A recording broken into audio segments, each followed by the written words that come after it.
Senyor Figueres, jo circulava a velocitat moderada i de cop i volta vaig sentir un impacte molt fort. Quan vaig recuperar el coneixement, vaig veure que m'havien embestit per al darrere. Senyora Carrillo, ell estava aparcat. Es va incorporar a la carretera sense mirar i no vaig poder fer res per evitar-ho tot.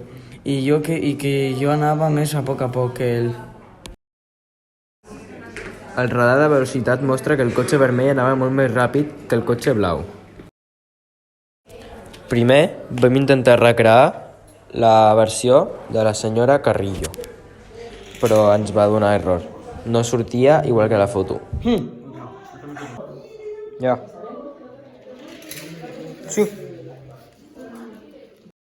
Després vam intentar recrear la versió de Figueres i s'assemblava més a la foto.